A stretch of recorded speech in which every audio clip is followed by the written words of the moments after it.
안녕하세요. 여러분, 혹시 생각해 보셨나요? 지금 들고 있는 스마트폰, 입고 있는 옷, 앉아 있는 바로 그 의자. 이 모든 것들 뒤에 숨어 있는 과학이 있다는 걸요. 네, 바로 재료과학입니다. 오늘은 우리가 매일 보고 만지는 이 세상의 비밀을 파헤쳐보는 시간, 이 흥미로운 세계로 함께 떠나보시죠. 고층 빌딩은 어떻게 저렇게 튼튼하고 스마트폰은 또 어떻게 그렇게 똑똑할 수 있을까요? 맞습니다. 이 질문에 대한 답이 바로 오늘 이야기의 핵심이에요. 진짜 거대한 건축물부터 우리 손안의 작은 계기까지 모든 것의 비밀은 결국 그것을 만드는 재료에 달려 있다는 거죠. 자, 그래서 오늘은 이런 순서로 한번 알아볼 거예요.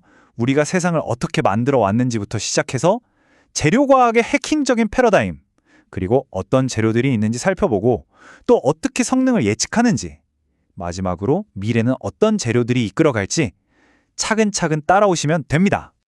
좋습니다. 그럼 첫 번째 이야기부터 시작해 볼까요? 우리가 만드는 세상. 사실 기술의 발전과 재료는요, 정말 때려야 뗄 수 없는 관계거든요. 좀 과장해서 말하면 인류의 역사가 곧 재료의 역사라고 해도 과언이 아닐 정도예요. 바로 이 말이죠. 우리의 삶을 편안하게 만드는 수많은 기술의 발전은 적합한 재료의 확보와 밀접하게 연관되어 왔다. 이게 무슨 말이냐면요. 생각해 보세요. 만약에 값싼 강철이 없었다면 지금처럼 자동차가 흔했을까요? 또 아주 순도 높은 실리콘이 없었다면 컴퓨터 혁명, 상상이나 할 수 있었을까요? 결국 새로운 기술의 문을 여는 열쇠는 많은 경우에 바로 새로운 재료를 찾아내는 데 있었던 거죠. 자, 그럼 이제 재료 과학자들이 세상을 이해하는 아주 핵심적인 틀, 제가 비밀 레시피라고 부르고 싶은데요. 바로 재료 패러다임에 대해서 알아볼 시간입니다. 네, 바로 이겁니다. 재료 패러다임. 재료의 공정, 구조, 특성, 그리고 성능 사이의 상호 관계. 말이 좀 어려워 보이지만 사실은 하나의 지도 같은 거예요. 재료를 어떻게 만들고 공정, 그 결과 내부가 어떻게 생겼으며 구조, 그래서 어떤 성격을 갖게 되고 특성, 최종적으로 제 역할을 잘 해내는지 성능, 이 네 가지가 서로 어떻게 꼬리에 꼬리를 물고 영향을 주는지 보여주는 거죠. 아주 중요합니다. 이 네 단계를 보세요. 공정, 구조, 특성, 성능. 이건 정말 요리 레시피랑 똑같아요. 어떤 재료를 어떻게 가공하느냐, 즉 공정에 따라서 그 내부 배열인 구조가 결정되고요. 이 구조 때문에 재료의 고유한 성질, 특성이 나타나는 거죠. 그리고 이 특성이 결국 실제 사용 환경에서의 성능으로 이어지는 겁니다. 그러니까 첫 단추가 정말 중요한 셈이죠. 자, 첫 단계인 공정. 말 그대로 모든 것의 시작점이에요. 재료를 어떻게 만들고 모양을 잡고 처리하는가. 우리가 케이크를 만들 때 재료를 섞고 반죽하고 오븐에 굽는 그 모든 과정이 바로 공정이라고 생각하시면 돼요. 금속을 녹여서 틀에 붓는다거나 뜨겁게 달궜다가 식혀서 더 단단하게 만드는 것들 전부 다 이 공정에 해당됩니다. 지금 보시는 이 사진이 공정이 뭔지 정말 잘 보여주죠. 왼쪽을 보세요. 그냥 거친 금속 덩어리잖아요. 그런데 이게 공정을 거치면서 오른쪽처럼 아주 정밀한 부품으로 변신합니다. 바로 이 놀라운 변신 과정 전체가 공정인 거죠. 그럼 공정을 거치면 뭐가 달라질까요? 바로 재료 내부에 눈에 보이지 않는 건축물이 세워집니다. 그걸 우리는 구조라고 불러요. 원자 수준에서부터 그보다 더 큰 규모까지 내부 구성 요소들이 어떻게 배열되어 있는지를 말하는 거죠. 원자들이 질서정연하게 서 있는지 아니면 마구 흩어져 있는지, 이 내부 구조가 그 재료의 운명을 결정한다고 해도 과언이 아니에요. 자, 이렇게 내부 구조가 딱 잡히고 나면 재료는 비로소 자신만의 고유한 성격을 갖게 됩니다. 바로 특성이죠. 외부 자극에 대해서 어떻게 반응하느냐는 거예요. 예를 들어 힘을 줬을 때 얼마나 잘 버티는지, 전기가 얼마나 잘 통하는지, 열은 또 얼마나 잘 전달하는지, 이런 것들이요. 말 그대로 재료의 개성, 아이덴티티라고 생각하면 정말 쉬워요. 그리고 드디어 마지막 단계, 성능입니다. 이건 뭐랄까 재료의 최종 성적표 같은 거예요. 앞서 말한 공정, 구조, 특성을 다 거쳐서 만들어진 이 재료가 과연 우리가 원하는 곳에서 제 역할을 잘 해내는가, 이걸 보는 거죠. 스트레스는 잘 견디는지, 전기는 잘 통하는지, 결국 우리가 재료를 연구하는 이유는 바로 이 성능을 더 좋게 만들기 위해서 아니겠어요? 자, 지금까지 재료 패러다임이라는 아주 중요한 기본 틀에 대해서 알아봤어요. 그럼 이제 이 틀을 가지고 실제로 우리 세상에 어떤 종류의 재료들이 있는지 주요 재료 가족들을 한번 만나보러 가실까요? 재료의 세계에는요, 크게 3명의 슈퍼스타, 빅3가 있다고 보시면 됩니다. 첫째, 강하고 빛나는 금속. 둘째, 단단하고 아름다운 세라믹. 그리고 셋째, 가볍고 변화무쌍한 고분자. 이 3가지가 대표적인데요. 이들이 이렇게 다른 성격을 갖게 된 이유는 바로 그 내부의 원자들이 서로 손을 잡는 방식, 즉 화학 결합이 다르기 때문이에요. 이 표를 보시면 세 재료의 특징이 한눈에 들어오죠?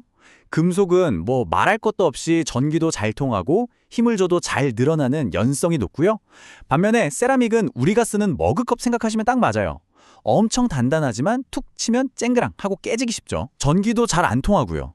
그리고 고분자는 플라스틱처럼 가볍고 유연한 경우가 많습니다. 이 모든 차이가 결국 원자들이 서로 어떻게, 얼마나 강하게 결합되어 있느냐에서 비롯되는 거죠.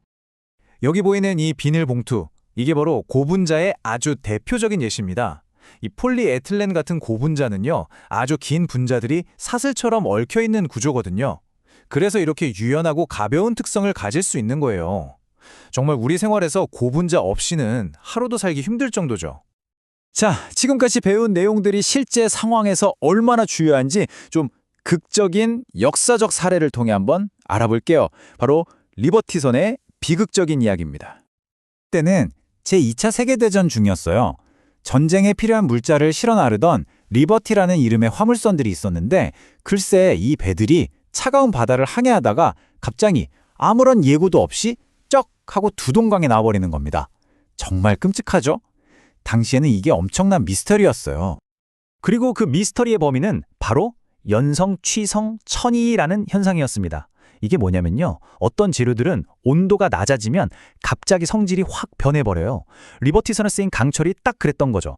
평소에는 잘 늘어나고 튼튼한 연성 상태였는데 북대서양의 그 차가운 바닷물 때문에 온도가 뚝 떨어지니까 갑자기 유리처럼 툭 치면 깨져버리는 취성 상태로 돌변해버린 겁니다.